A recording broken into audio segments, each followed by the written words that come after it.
Hello, my name is Wesley Costa, and I'm the corresponding author and the presenter of this research entitled Orthogonal Chirp Division Multiplexing in Visible Light Communication, a performance comparison with OFDM-based systems.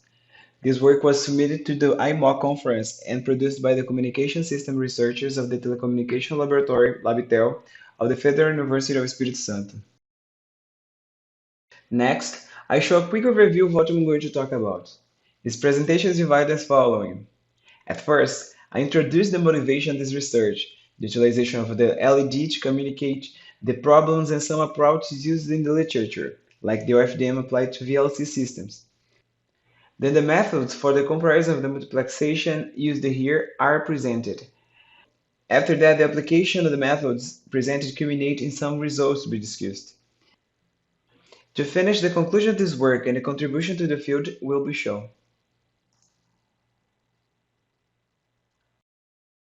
The recent significant increase in electronic device connectivity paved the way to the so-called radio frequency spectrum crunch. VLC describes optical wireless systems in which light-emitting diodes, called LEDs, normally used for illumination, are implemented. It offers low energy consumption, communicates security in short-link distances using the unlicensed spectrum, and can coexist with any other radio frequency device. Due to the significantly lower energy consumption, LEDs have gained new production methods, which has resulted to a reduction in their cost. A lower cost and their popularization strongly encourages the implementation of VLC systems. In these two figures, we can see two different scenarios. In the first, the figure on the left, there are many devices connected to the radio frequency access point. With the increase of the number of devices, the RF access point may not provide all this connection, and new forms of connectivity may be necessary. However, in the second scenario, the figure on the right, the VLC access point can share the data using several LEDs and thereby achieve all connectivity requirements. The high spectral efficiency, also known as SE, can be obtained with the multiplexing technique called orthogonal frequency division multiplexing, OFDM. The OFDM-based VLC systems uses several subcarriers to achieve the high spectral efficiency. Another approach is uses several chirps orthogonal to each other to obtain the high spectral efficiency. This is so-called orthogonal chirp division multiplexing, OCDM. Chirp is an acronym to compress high-intensity radar pulse. Chirps are resilient to various effects such as noise, multipath fading, and Doppler. The OCDM consists of several orthogonal chirps to attain the spectral efficiency requirement. The signals produced by OFDM and OCDM can be negative and complex values. Because the LED cannot handle nor negative signals, neither complex values in a EMDD system, we have to overcome these problems.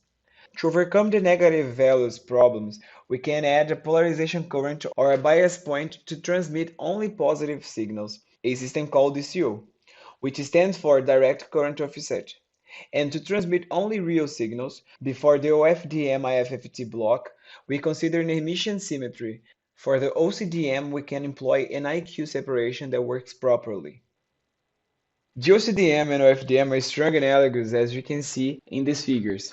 While the OFDM system employs Hermitian symmetry and IFFT transform to perform real symbols, the OCDM performs the real symbols with the inverse and direct discrete Fresnel transform and in phase and quadrature separation.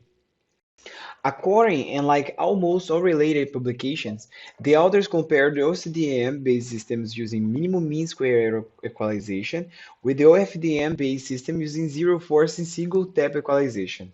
For the sake of fairness, in this work we compare the performance of both above-mentioned VLC systems considering the same on-tap equalizer. First of all, the OCDM symbol in this figure expressed as S of n is multiplied by an alpha factor that amplifies or reduces the amplitude levels. After this, a bias is added to the signal to be transmitted by the LED in an optical domain. In this work, the DC point forces the LED to operate in an almost linear region and therefore avoid negative excursion as presented in the orange shadow of the lab experiment curve luminance versus polarization current. The VLC model used in this first study was a line of sight, also known as LOS. In this case, the light produced by the LED goes directly to the photodetector without reflection in the wall, for instance. Previous studies have shown that the channel H of F can be modeled by the equation presented in the picture at the right corner. Chirps are signals whose the frequency varies linearly with time, as we can see from the GIF animation. Quadratic phase produces linear frequencies, and these produced chirps occupy the entire bandwidth of the channel, and therefore the degradation produced by multipath fading is spread all over the chirps. The sum of the several orthogonal chirps can be obtained by the inverse discrete Fresnel transform, the DFNT as it's called. This transformation is derived by Talbot coefficient and the so-called discrete Fresnel matrix. First of all, we need to obtain the discrete Fresnel matrix. Then, the OCDM symbol S is obtained by Hermitian transpose of the DFNT matrix times the X input mapped symbol, MKM, MPSK, and MPAM. The last step is to organize a vector of real elements through the IQ separation. The first n elements are related to the real part of S of n, and the last n elements are related to the imaginary parts of S of n. In other words, we concatenate the real and imaginary parts. The signal bandwidth used in this simulation was 10 MHz due to the LED bandwidth limitations. We conducted Monte Carlo simulations to compare the performance of both OFDM and OCDM-based systems through bit error rate against the signal-to-noise ratio, considering different values of optical modulation index, bias current, and subic area mapping. The white Gaussian noise is considered to be added in the photodetection process. In the Monte Carlo simulation, we used the 10,000 OFDM and OCDM frames for each iteration, and the stop criteria was 1,000 iterations. The channel is a line-of-sight model, as proposed previously. The LED and photodetection responses were estimated by laboratory tests. The digital baseband mapping in this experiment were 4 km and 16 km. Optical modulation index varies among zero point 0.1, zero point 0.5, and zero point 0.9 to study different amplitude levels of the OCDM symbol and verify the performance of them. The LED bias point tests are 400 milliamperes and 1200 milliamperes to analyze the effects of clipping and nonlinear effects. In this slide, I show the bit error rate performance of the OFDM and the OCDM, one for a bias of 400 milliamperes and the other for 1200 milliamperes. It is clear from both pictures that independently of the optical modulation indexes, the performance of the OCDM-based VLC system is the same of the system based on OFDM. The left corner picture shows that for 4 km the performance of both systems enhances when the optical modulation index increases. For 400 milliamperes, the LED operates in the linear region, and with higher optical modulation indexes, the higher its amplitude levels, and then the system are less susceptible to low-level noise. Although a plateau is observed in 16 km in the left figure, this occurs due to the negative clipping in low bias current. The OCDM and OFDM have the same PAPR probability and both produce the same nonlinear effects in the VLC systems. The second picture shows the BTR rate performance with a 1200 milliamperes bias point. In this case, the plateau disappears with the higher bias current and no negative clipping is observed. And as we can see, the higher optical modulation index, the BTR rate evaluated are better than those for 400 milliamperes of bias. On the other hand, the lower optical modulation index, the BTR rate are worse if compared with the 400 milliamperes.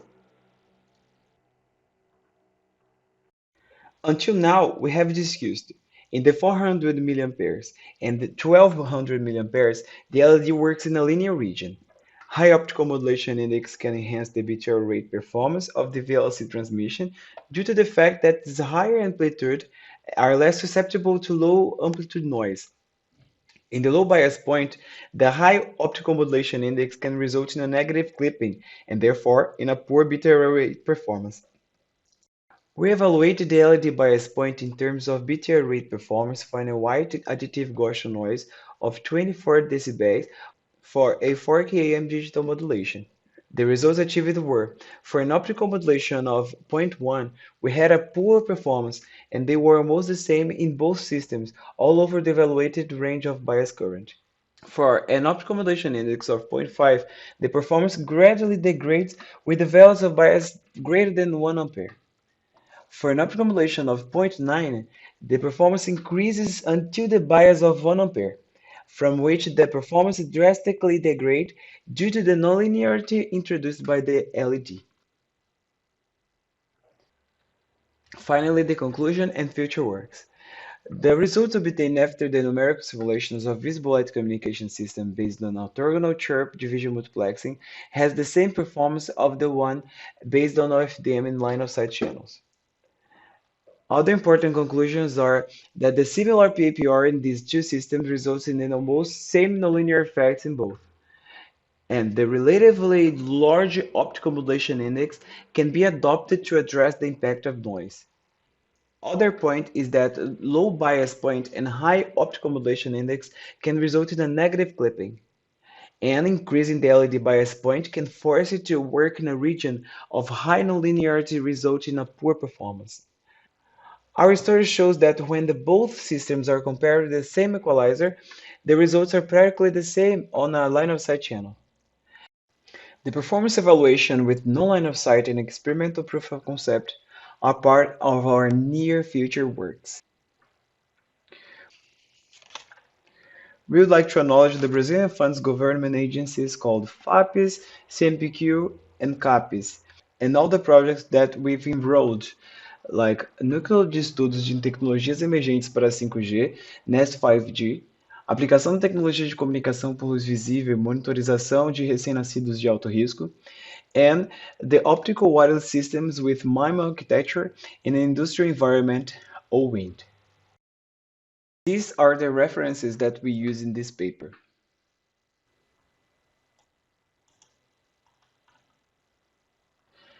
That's all. Thank you for watching this presentation.